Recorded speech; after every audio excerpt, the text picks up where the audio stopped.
You go to a conference and you want to listen, let's say, to Tony Robbins. You don't want to hear some boring interpretation voice. You actually want to hear energetic, emotional Tony Robbins voice. And that's what Translate is working on at the moment. So it's actually not just adding AI, but AI that sounds like the original speaker. And no one else is doing it at the moment.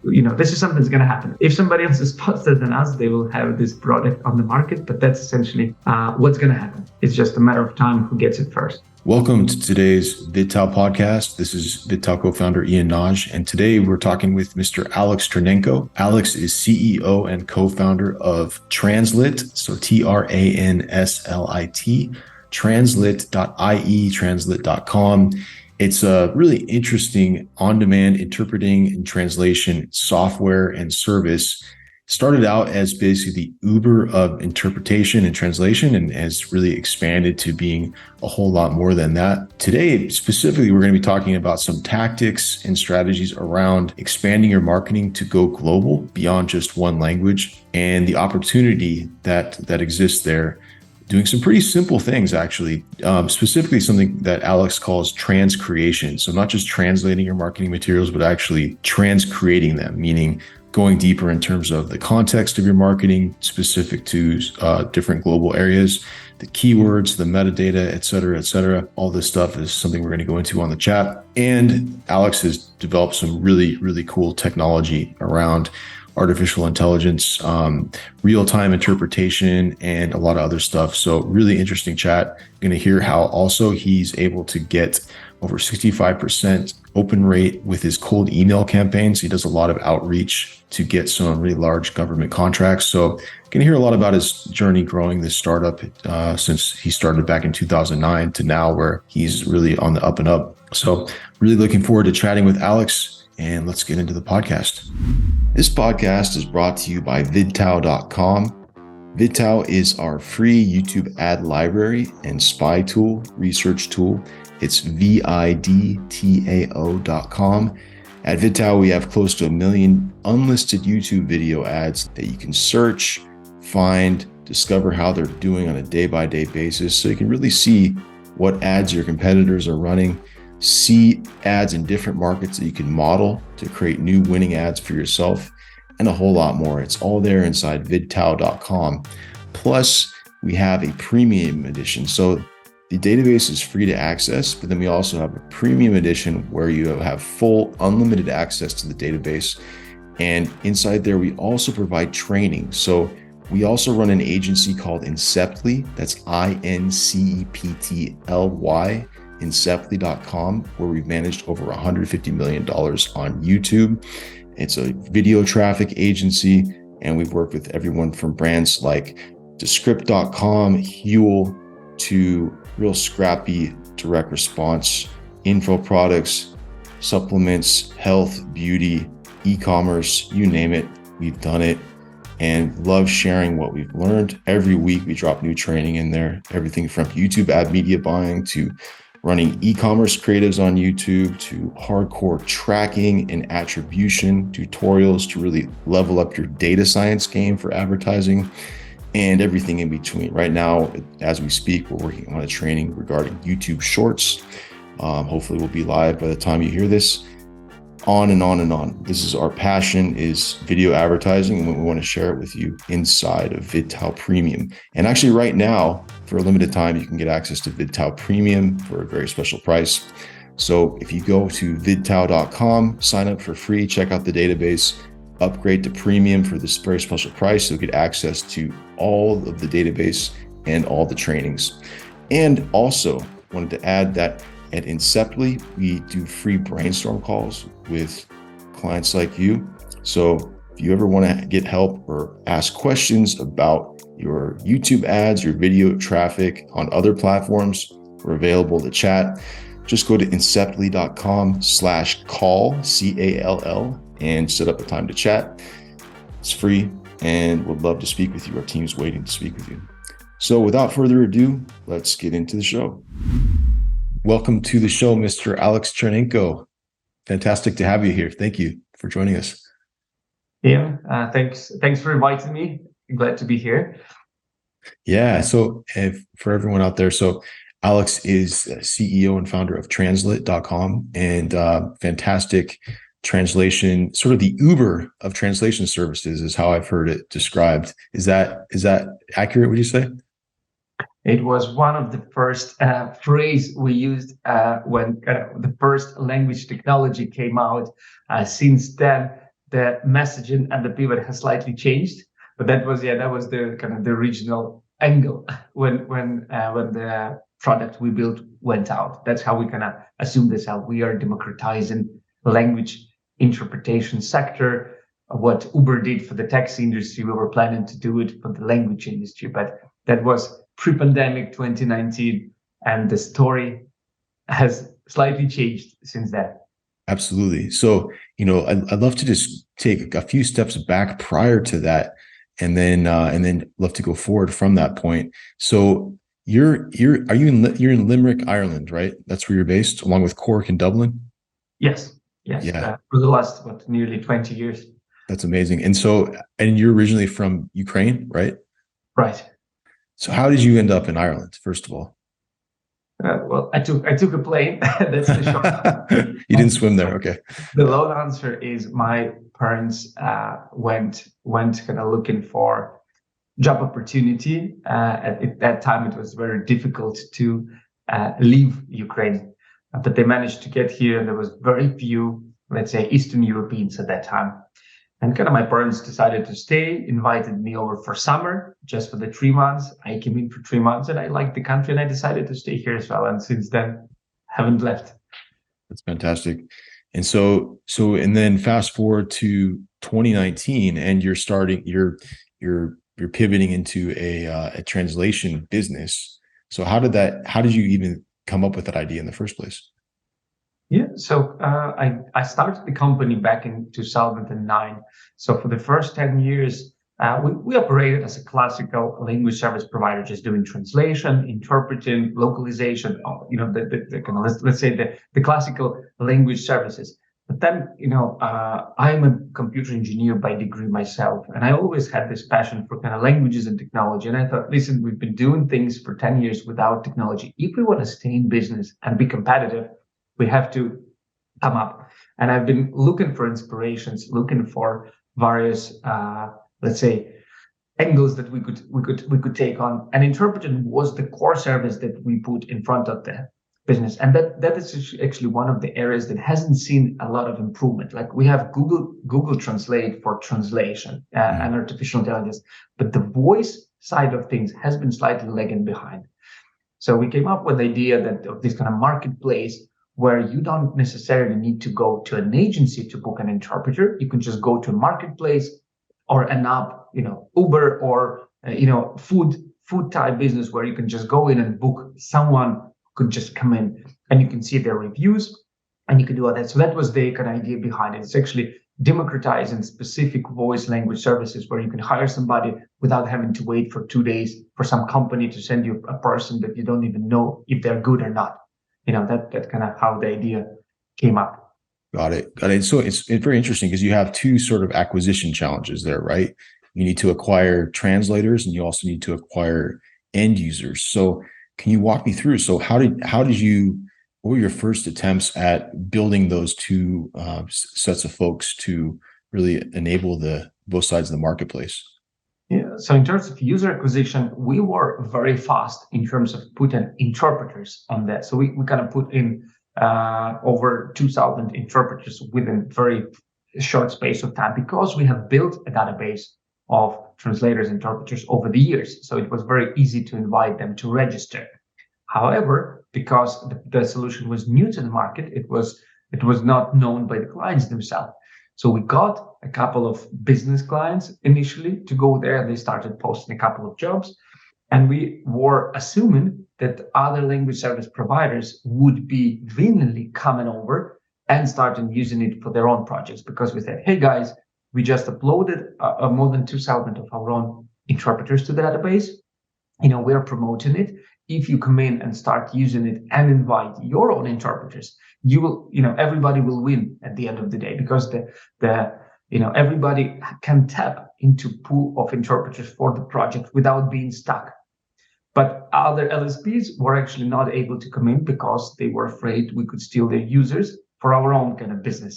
Mm-hmm. So we couldn't actually get other language peers to join for that essentially kind of fear of us taking over their contacts. So we were kind of stuck. We couldn't get individual users without huge marketing budget, and we couldn't get other language service providers, but we got the interpreters. So that was something that we haven't fully utilized, or the expectations didn't happen. Got it. So LSP, language service provider, right? Yeah. So essentially, other interpreting agencies. Got it. Because we expected that they would love the product and they would use it for their own, but they were afraid of using it for the sake that we could steal their clients and we could steal their contacts. Got it. That was the barrier that we didn't see. Got it. Would you say that in terms of the software side, when did you realize that you had product market fit? The product market fit came when we got a couple of government bodies on board with us, and they had a need for multiple bookings, essentially regularly, frequently, multiple bookings, and they needed a system to manage those requests. So essentially, it was the large enterprise government type clients who benefit from our solution because easily they could submit requests, schedule, monitor the progress of their interpreting assignments, and that was something that we now focus in essentially on the government bodies and large companies as opposed to small language service providers. Got it. Makes sense. So, in terms of acquiring those whale clients, is it more of an outreach type of situation where you're doing some kind of account-based marketing in that approach? It's actually procurement. So we bid on various government platforms to participate in the large contracts, and we had to partner with a couple of other providers as a consortium to win those tenders. Like we've recently just closed one of the biggest Irish government lots just last week. So that was a huge achievement to Translate team. I cannot disclose details yet, but we've just closed one of the largest contracts in Ireland, and over the next year or two, we'll probably be one of the top agencies. We're at the moment, in the top 4, but our ambitious goal is to go to the number 1 over the next 2 to 3 years. That's fantastic, and that's great that they're keeping it in Ireland and they're working with you and your Irish company, and it's a sort of a virtuous cycle. That's fantastic. But at the same time, our next goal is to get into UK and United Nations. So we were able to recruit actually interpreters or freelancers, not just in Ireland, but in multiple other countries. So now the challenge is getting, using a couple of larger contracts as a proof of concept to get into the other large corporations. So instead of kind of outreach, it's actually, getting a good case study, which we already have, and using it, as a reason for other similar type of large enterprises to work with us. And that's our go-to market at the moment. Very cool. So you're in the process of building out the case study, and then you're gonna what are your thoughts on how you're gonna approach presenting that case study to the decision makers at other organizations like the UN, et cetera? We already started initial conversations with some of the stakeholders. What we also do, we participate in those international forums. We go to various events, and we also actually send bids to various projects of different sizes. So we kind of get our foot by using various platforms, submitting our bids, and mentioning essentially the projects that we worked with. That's one of the main criteria. So we incorporate essentially case studies into applications for those various tenders and bids. That's fantastic. So basically, it sounds like the language service provider model that some of these bigger organizations are used to sounds like it's a bit more old school and not as transparent as Translit is, where you, like you said, you can track these individual projects, still have really a lot of transparency around selecting your individual translators and languages. So it sounds like it's quite a refreshing shift for these people who are using these existing LSPs. Yeah, for that technology, kind of booking, scheduling, marketplace, that's the strategy we use, because the other outreach newsletters haven't really worked. Mm-hmm. But we have another solution that we built during the pandemic, essentially, that is more of a classical market outreach, where we do social media marketing, we do kind of direct email marketing. So for the first product, that's the only way we could get it off the ground. For the more latter solution that I'm happy to tell you more about. Yeah, please. Yeah. So what we did during the pandemic, when we our translate.com was just kind of was just actually not even half a year old. The lockdowns happened all over Europe and all over the globe. So all our interpreters, all our clients had to shut down, and everybody was just sitting home. But there were still some events kind of happening in a virtual space that required interpretation, and people were not really used to having an interpreter sitting at home. Everybody was used to kind of coming into a conference using traditional equipment. So when things went lockdown, the technology wasn't there readily in Europe to accommodate that. So within 6 months, we launched essentially remote simultaneous interpretation platform and app, moving our interpreters to work remotely. Wow. And it kind of started work with the tools like Zoom, with the tools like Google Meet, Hangout, Microsoft Teams. And it was before Zoom added interpretation functionality themselves. So we were one of the kind of first ones to bring that technology, and we started kind of going to those companies, not just large enterprises, but any sort of virtual platform type companies, or any business that hosts a meeting that requires a number of languages. And for that technology, we were able to kind of grow really fast, because everybody was looking for that solution during lockdowns and pandemic. Once that, let's say, hype was over, we realized that we need to be active in marketing. So what we did at the moment is we have our own, let's say, process that was fine-tuned for the last 12 months, where we extract contacts using Sales Navigator, using LinkedIn, using tools like Snow.io, for example. Then we filter and make sure that those contacts are up to date and the emails are correct. And then we use essentially a sequence of individual emails to get that user interested. And once they respond, we put them into our own CRM system. Then we kind of go through the business development, lead generation, closing cycle. So it's we have a team of 4 people that are working. Everybody does their own, let's say, churn. And that system at the moment is the main outreach. We have 65% open rate on our individual emails. The conversions that our team did themselves is better than the 3 agencies we hired in the last year. To be honest, nice. We had to say goodbye to the agencies. We just hired our own team, kind of, and kind of did a couple of iterations until we were happy with the results. That's fantastic. It's email and LinkedIn outbound that at the moment has really good conversion and results.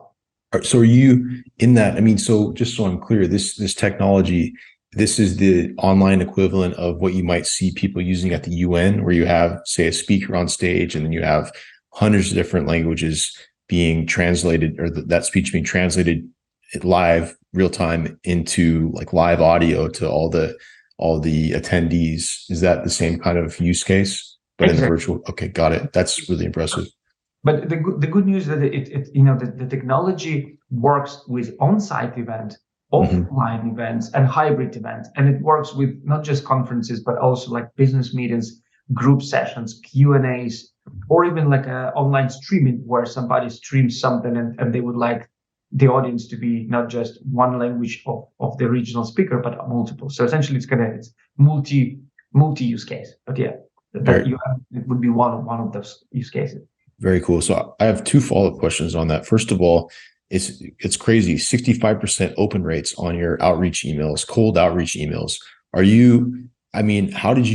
was the process like to identify what was actually going to get people's attention? Are you leading with the problem and the solution here, or is it more of a sort of general attention grabbing opener? I'm just curious about the tactics on that. Yeah, I mean, it wasn't always like that. The kind of this metric is something consistently for the last good few months.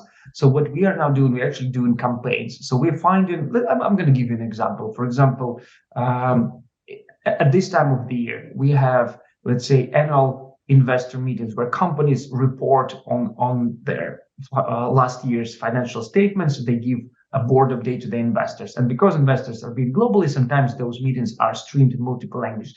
So we build a specific campaign that, hey guys, we know that, at this time of the year, companies do kind of the investor annual report type meeting. We work with a number of companies doing this and this. This is kind of our solution. If you have multiple language requirement, we can help you. So essentially, it's kind of, we're taking time into consideration, the industry, and obviously the context that we are contacting, and all that come together within our own kind of secret sauce. So we send campaigns as we think in the right time to the right person with exactly the service that they're more likely need at this moment of time for their industry, for their company. And that's how it kind of works. I hope I managed Yeah. No, I mean, that's the context you provide. Those three layers that's such a great reminder for making it relevant to people so that there is that great fit, that crossover. It's not So just having people with the same message to yeah, multiple content. It's actually fine tuning the message to in a short campaigns to specific audience. So that's kind of how we now handle it, and we avoid being marked as spam, and we have high open rates, and that's kind of how the team managed to get it this far. that's fantastic. And in a couple of your other interviews, you've talked a little bit about the future of translation.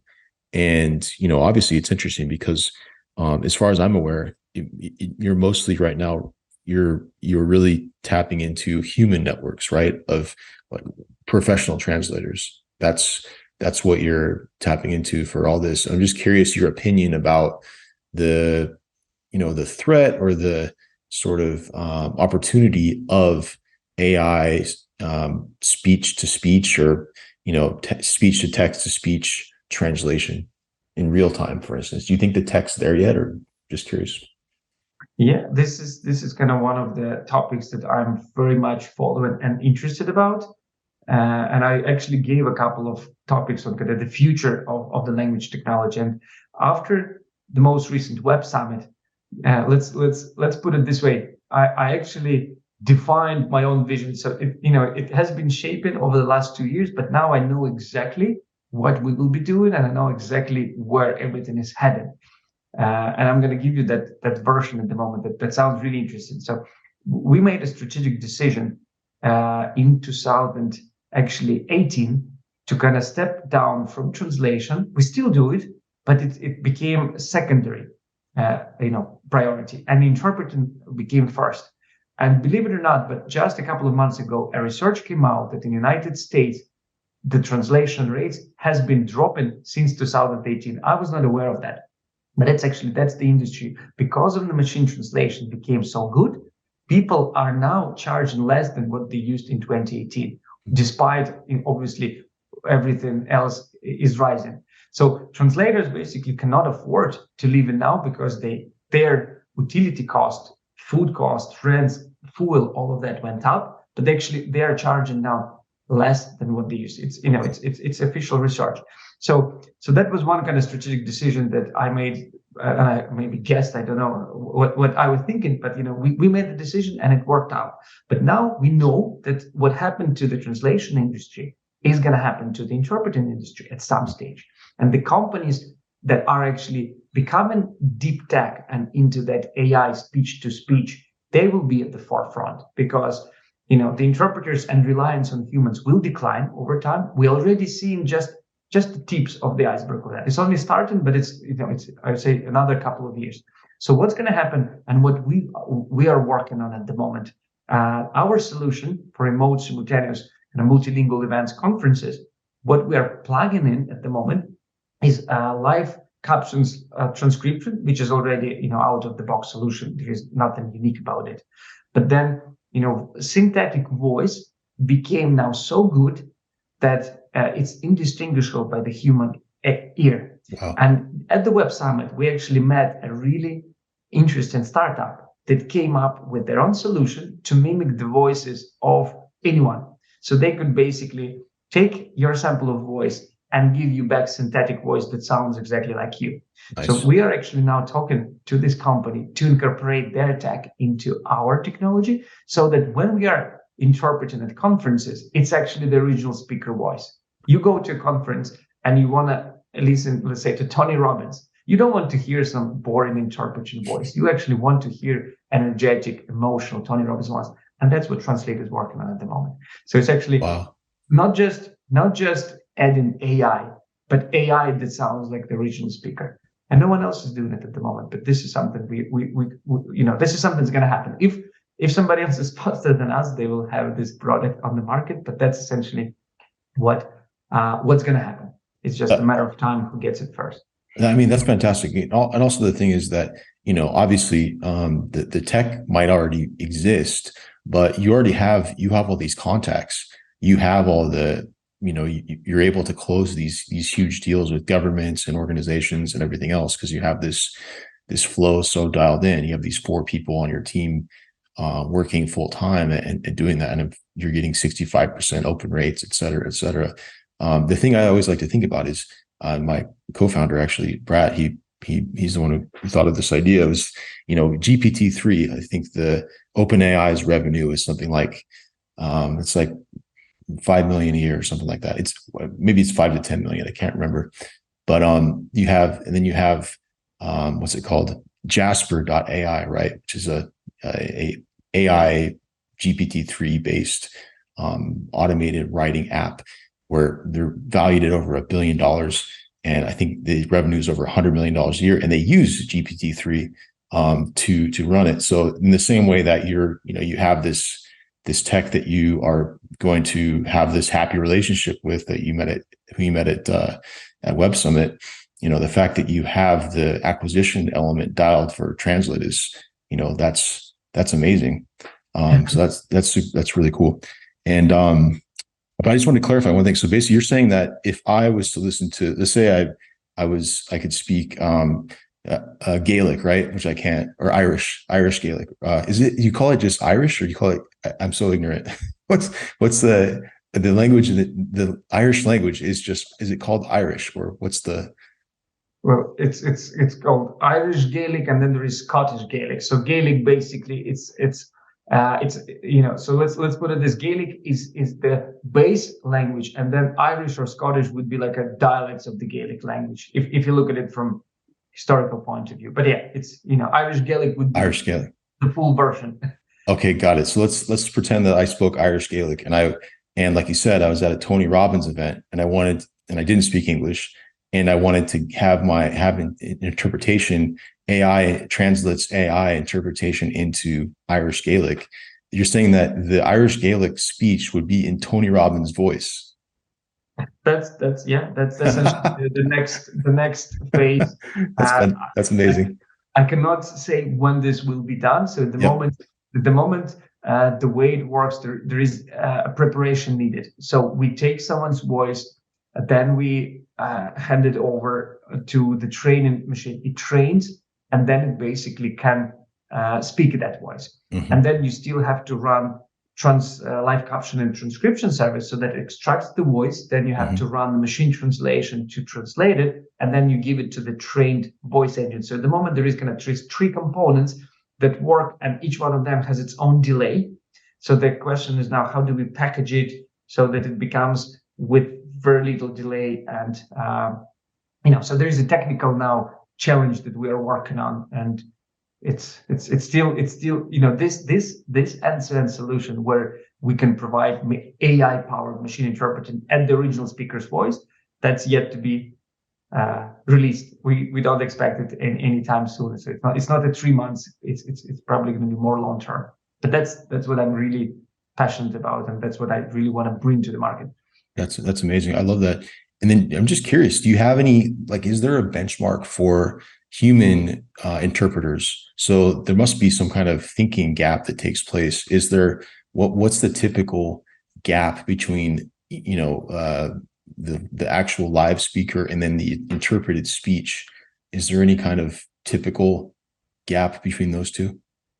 It's kind of on average, it's between 3 and 7. It kind of Okay. rarely goes longer than that. So it's normally kind of a buffer of 3 to 7 seconds that the interpreter listens and interprets on the fly. So they listen for a portion of a sentence and begin interpreting while the other speaker keeps talking. So they listen, interpret, and speak at the same time while the speaker continues to speak. I don't know how they do it.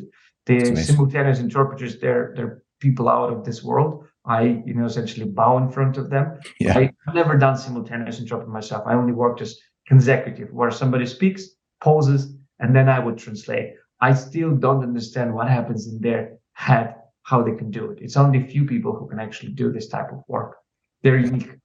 That I can only imagine, because there's so much context and meaning with, if you listen to you have to listen to the full sentence to get the full context and meaning. So yeah, that is kind of a, yeah. So you could actually, I could answer you that they have some sort of AI in their head Yeah. that predicts what the sentence may finish, so they already start interpreting without finishing the end of sentence. That's kind of how much processing power happens, that they predict, and they cannot wait for too long, so they have to already begin interpreting even before the sentence finished. That's amazing part. Yeah. And they usually get it right. They rarely get it wrong, that somebody would actually blame them. They could miss, a couple of maybe points that don't lose the whole meaning of a sentence, but they rarely do mistakes. Actually, they have a really good, let's say, quality percentage. Yeah, that's really what a feat of human just excellence right there. And not everyone has I know I don't have the brain wiring for that. So that's incredibly impressive. And I guess in terms of, let's say, 2 years from now, when you have this dialed in, is that gap, is that something that you see as like the moment when you have that, you hit that consistent 3 to 7 second delay, when you have that with the software? I imagine that'll be a pretty big milestone.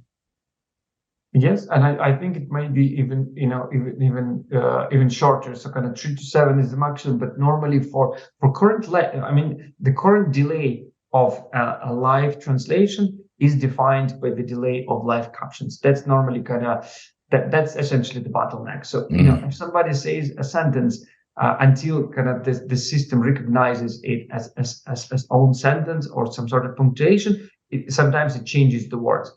And so once that is happened, the machine translation happens almost instantly, and the synthetic voice would kick in as long as machine translation is there. So Yeah. It's actually transcription and live captioning. That's the biggest bottleneck because of the noises in the audio, because of the quality of the audio, and once that resolved, things will progress much faster. So I wanted to ask you too about, I know in our space, I would say the performance marketing space, where let's say we have a business more, let's say you have a B2C business and you're selling something in, let's say, English speaking market. So US, Australia, UK, et cetera, Ireland. And a lot of times what will happen is, you get something that works pretty well. Let's say software, like I was looking at Grammarly ads last couple of days, and a lot of times companies will have some kind of proof of concept in the English market, and then you'll see them roll out similar ads across all language markets. Basically, for instance, I was looking at these Grammarly ads in our software inside VidTao, and I was seeing it was basically the same type of ads, but it was in Malaysian, Vietnamese, and several other world languages that don't often see, at least not when I have my US VPN on here sitting in Europe. I'm just curious, about the cultural context that when you're an interpreter or a translator, just curious how that, that must be a challenge on the sort of AI side. And then also just even, on the interpretation side, if I say something in English, like a figure of speech like more than one way to skin a cat, right? If I say something like that. And if you translate that directly into another language, it doesn't make any, I would imagine it doesn't make any sense in a lot of languages. I'm just curious how, how translators, interpreters handle that level of context, and especially when it comes to advertising. Do you have any insights on that? Yeah, I mean, if you look, the culture is already something that comes up, and to kind of go one step before that, this year in 2022, for the first time, computers can now read emotions in the kind of natural language processing algorithms. So up to now, it's been only meaning, word extraction, sentence extraction, but now actually by listening to a voice, machines can identify what emotions were going. So machines now became essentially intelligible to distinguish the emotions. Culture is something that is still very, very early, but actually what can computers do and what cannot human do is essentially learn the whole dictionary of idioms. So it's actually all those phrases that you would use. It's essentially abbreviations, slang and idioms. This is something you can just feed to the machine, and they would know it. And an average person would not know all of them. So actually, machines outperform already humans by knowing, abbreviations, special terms, idioms, and those phrases, because there are already dictionaries, vocabularies that have all of those meanings, listed in them. So that's Got actually it. machine can outperform already a human being, and it's only going to get better. Now, if you're talking about somebody translating their marketing materials, this is something that actually is still not done to a point of view. So a lot of businesses are actually missing out by not offering their services, their websites in multiple languages. And that's something that, Stripe payment processor, they did a really good research based on a lot of data that 70 or 75% of people would buy if the product, if it was offered in their own services. And if it's not, they are unlikely to buy unless the need is very high. So what we've seen now is customers who translate their websites, they get an increase in sales. And we had a couple of clients who translated their website. They didn't have any specific KPIs. They just said, "Hey guys, we have a little bit of budget at the end of the year. Instead of just leaving it, we want to put it into localization. Give us 2 languages, German, and there was another language, one of the European languages." Next year, they reported to us that they doubled the sales by kind of now tapping into 2 additional markets. Just Wow. by having their website translated. The pages got indexed by Google and other search engines over the next 3 months, and they started receiving inquiries from those countries without doing any additional marketing, just by Wow. kind of translating content online and letting it be there. That was something really interesting. Another comment I could add, you mentioned you are seeing ads in the same language and the same type of ads. We had clients who came to us and said, "Give us translation, our marketing team will publish those ads." And those companies actually performed worse than other businesses that not just translated their ads, but actually adapted them to the local needs. So it wasn't just translating the whole ad, it basically was translating the meaning of what they wanted to say, but using a local person. And this is something we actually have done. I can mention that client. We are based in Ireland, so Guinness Storehouse. It's one of the Nice. Of favorite course. Yeah. touristic place. So we were actually not translating their ads, but recreating their ads and even transcreating keywords for their Google ads. So when somebody, for example, in China searches, it wasn't just translation of the English keywords. It was basically a keyword that a person would logically search for based in China. So we didn't translate, we actually kind of transcreated. That's the term we used.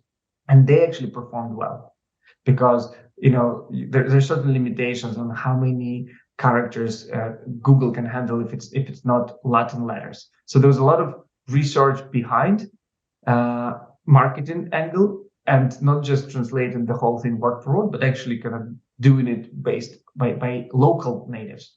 And that was the project that we were really excited about. So I think companies need to work together, not just with translation agencies who translate them word for word, but in combination with somebody who knows about performance marketing and get that right on the CEO level, meta tags, keywords level, and cultural level. And that's when you hit all those boxes, then you get a much better result. But you can start with basic things, just translate the marketing materials and let it be. And if you want to go further, then you can go deeper into those transcreation part.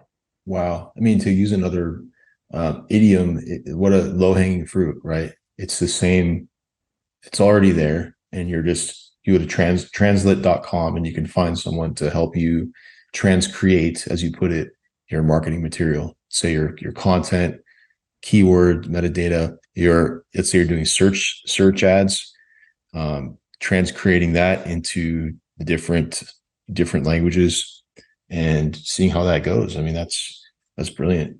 So what an opportunity.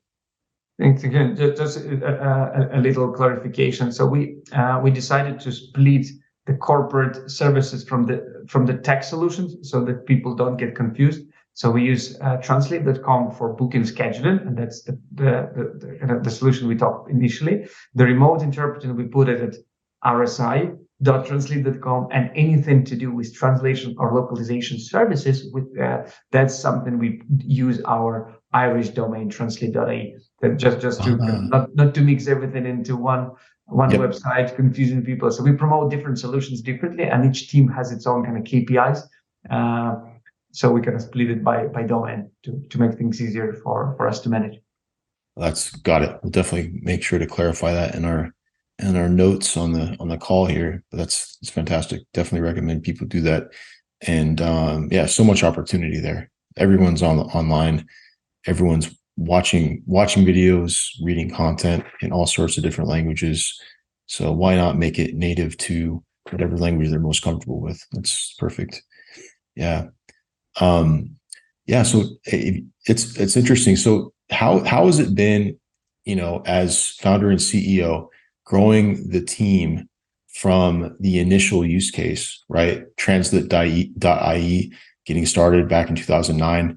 And then how has it been growing a business in Ireland specifically in terms of, you have this computer engineering background, hiring talent, all sorts of needs you have there. Just curious about what that journey's been like for you. It's been a roller coaster. That's probably, how to describe it in one word. I started the company when, my wife was just, we had a little baby, Wow. and it was at the back of the house. And I said, I'm going to make it happen.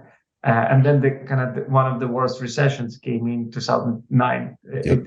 It was just gonna really turn into something bad, and it was the worst time to open a company. But we survived it, and then the business and the economy globally started to recover. Things went well, and then there was a couple of ups and downs along the way. But I think it's really in kind of the last 5 years when things started to shape. So initial first year, I wasn't really focusing. I kept the business more of as a side project, to be honest with you.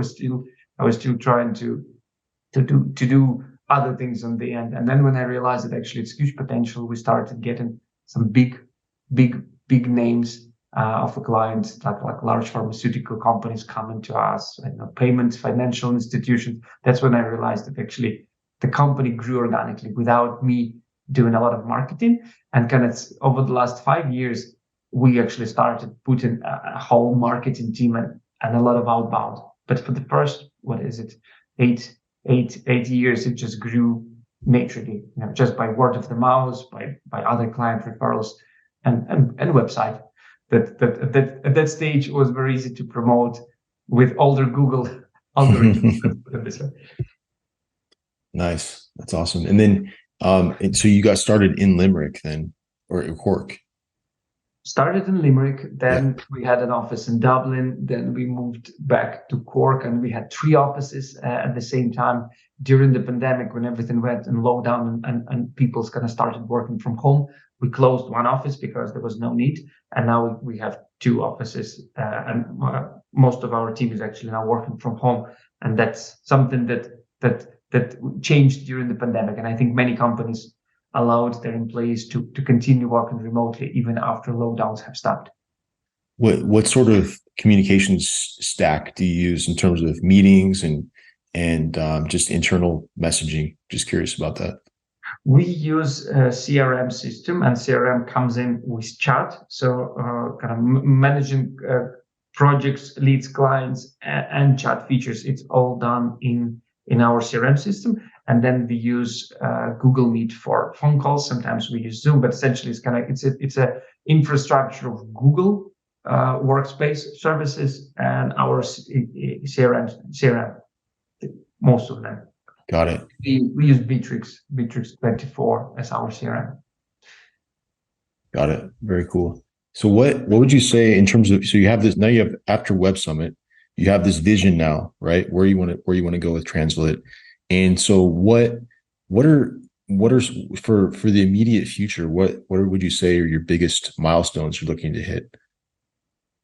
Milestone? Well, the winning a big tender was a milestone that we set for ourselves. Congratulations. And we gotta just ticked it out the box. And now essentially we would like to, we actually started building partnerships. So remember in the beginning of conversation, I told you that LSPs didn't want to work with us because they were afraid we're gonna take their customers. And that was with the translate.com, with a remote simultaneous platform. We learned the lesson. So we actually developed a white label. Nice. And that's something that we kind of launched the white label in the last 3 months, and we've been testing it since. And actually the feedback is very positive. And we have already other interpreting agencies in US, in UK, already coming on board with us and handling over some of their even clients to us. So we kind of, we actually overcame the barrier by building white label.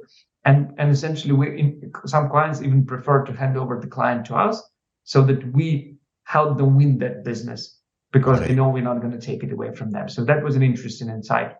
And now instead of just selling to the businesses, we are building this partnership relationship with other agencies that they take our product, sell it to their clients, and we don't need to do as much selling ourselves. That's and the white label helped that process. So kind of in terms of milestones, it's just signing up certain number of partners, signing up certain number of leads, and essentially, of course, generating revenue. That's the milestone with everyone is focused on at the moment. That's so interesting how the LSPs back in the day weren't that was such a barrier. That was such a roadblock for your growth. And then now you flipped it on its head where they're becoming your biggest advocates in that sense because you've built this tool that is a win-win for everyone. So that's amazing growth through really next level collaboration. That's really neat. One of our competitors in Ireland actually asked us a direct question like, hey guys, what's your vision over the next years? Do you want to continue being essentially a language service provider yourself, or are you shifting towards this tech platform where you support others? And we are honest about this. That's kind of possibly for the next 2-3 years, we will be still providing the service. But once we generate certain number of users, clients of the platform, we're going to shift to actually technology provider. Let you guys do the job while we support you. Once we have many LSPs as users, and that's our long-term vision. That we transition into technology company with customer support, customer service, not as a service first, technology second. And that's what's changing now, the attitude towards us by essentially others who used to treat us as pure competitors. Yeah, that's such an amazing strategic move. That's really, really interesting. I see so many parallels for just in the marketing space as well. That's really neat. So just I know you're a busy guy. I just want to ask you a couple more questions. So what we've covered quite a bit, but what have we not talked about that you think people should know about you and about Translit? Well, I could be talking for a long time. Maybe since we have such a wide range of customers, and it's always possible to find a solution for everybody. What I think the message I would like to leave your audience with is that if they are selling internationally, whether it's a service or a tangible product that you can sell, go into international markets and essentially offering their solutions in multiple languages will definitely increase their sales. I mean, for some, it's a small percentage, but for others, it's doubling and tripling their sales. So experimenting with international audiences is something that I would recommend. And you can do it by essentially translating your website or marketing materials if it's something in text. But if your content is mainly video, is actually doing voiceovers, subtitling, and also offering video content in multiple languages. That's something that we are now seeing a little bit of trend picking up with YouTube and other streaming services becoming more and more popular. People now not just translating text materials, but also translating their videos. And the international videos with multiple language audios is also bringing leads. Like we get a couple of leads just from YouTube alone. So that's something that I guess your audience should consider as well, is actually taking videos and adding multiple languages into that. And in terms of that, so as a language service provider, we don't like to use the word we are all in one or 360 degree. We like to refer ourselves that we're building an ecosystem of language services. And the focus is on voice, but then there is other things like subtitling, dubbing, transcribing, of course, localizing websites and mobile apps. That's of course something that we love helping other businesses to grow and succeed. And essentially we are helping businesses to communicate with the rest of the world. And that's what nice. always matters. Nice. Very cool. Well, Alex, I'm really impressed about everything that you got going on, and also your vision that you've declared publicly here. I can't wait to see it in action and hear it in action. So yeah, thank you so much for joining us on the call. And where can people reach out to you, follow you, and learn more about the projects you have going on? Yeah, I mean, we have an active LinkedIn page, Facebook page, Twitter as well, that we always post things. So definitely link up with Translate in the social media space. I'm very open to conversation. Of course, I'm busy and sometimes I don't respond on time if people reach out to me directly. But feel free to link up on LinkedIn with me and stay in touch if there is any questions after this interview that someone would like to have a chat about. I would be open for that, and just send us an inquiry online or a message in LinkedIn, and I would be happy to respond. But be patient in case if I don't do it straight away. Yeah, busy guy, got a lot of irons in the fire, which is great. Alex, thank you so much for joining us today, and really appreciate it. Yeah, thank you. I hope it was interesting and informative. Fascinating chat. Looking forward to new meetings one day. Absolutely. Thanks so much, Alex. Cool. Cut there. And Alex, that was a fascinating chat. I'm so impressed with everything that you're building there. So thank you for walking through that. And I think, you gave away some pretty awesome tactical, what could you say? Some really interesting tactical bits for the marketing folks. And I think just generally, this is such a, time specific tech that's coming out. So yeah, really exciting chat. Thank you. Ian, thank you for having me. I gonna, you sent me a list of questions. I wasn't sure how it's gonna go, but it's always nice to just have a conversation and, see what happens. Sometimes it goes deep, sometimes it takes different turns, but I'm glad the way it turned out. And if it's going to help your audience with some of the things I mentioned, it was worth the time. Amazing. Yeah, absolutely. Alex, thank you so much, and enjoy your rest of your evening out in beautiful green Ireland. Thank you. Thank you. Have a great evening. Take care. Looking forward. Send us once. Absolutely. As soon as it's live, I'll send it to you, and we'll promote it to our list, and hopefully you'll get some new people banging on your door to translate a bunch of marketing material. So. I appreciate it. And we will be kind of reposting, resharing your stuff. Data will be kind of published into the social media. So I guess if there is any kind of wording you would like to go, like, hey, Data will be sharing, like Alex just had a podcast with Ian and put like a phrase about your company as well. Let's do that. I mean, in case if Amazing. I would love that. Thank you. I appreciate that. Thank you.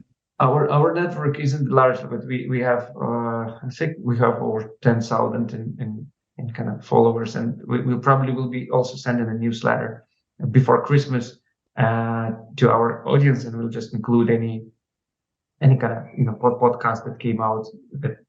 So we'll also incorporate it in our December newsletter. Awesome, Alex. I really appreciate that. Looking forward to that. Thank you so much. And yeah, I'll look forward to the newsletter too. Can't wait to hear. Keep on top of the latest goings on at Translit. Sounds good. Fantastic. Well, thank you again, Alex. Have a great evening, and looking forward to our next chat. Take care. Bye bye. Take care. Bye. All right. Well, thank you for joining us for this episode of VidTao podcast. Again, my name is Ian Naj, co-founder of VidTao, and really appreciate you having a listen. And it means a lot. So if you have any feedback, go ahead and email us at info@vidtao.com. Love to hear your ideas for future shows, future guests. If you want to be a guest, let us know. Love to chat. Also, just as a reminder, this show has been sponsored by VidTao, which is our free YouTube ad library, vidtao.com. Again, you can go to VidTao and look up over 1 million ads at this point inside of VidTao. And they're all unlisted YouTube ads. You can see what your competitors are running, track the results on a day-by-day basis, find new ads inside of our YouTube ad library, VidTao. And we also have a premium edition of VidTao. So the library is free to access, but for full unlimited access to the library, we have a premium edition of VidTao. And we also have training from our Inceptly.com agency, which is our sister company to VidTao, where we've managed over $150 million on YouTube. We provide training on media buying, creatives, tracking, copywriting, everything in between. It's all there inside of VidTao Premium. And right now we're running a very special deal on VidTao Premium, and you can go claim that right now at vidtao.com. When you sign up for free, you'll see the offer to join Premium, and go there and check that out. And last thing, we also do free brainstorm calls with our agency Inceptly. Go to inceptly.com/call. And we love brainstorming with you on your video advertising and just marketing in general. Love to chat. So inceptly.com/call, CALL. Would love to speak with you. So thanks again for joining us, and looking forward to the next show. In the meantime, have a great week.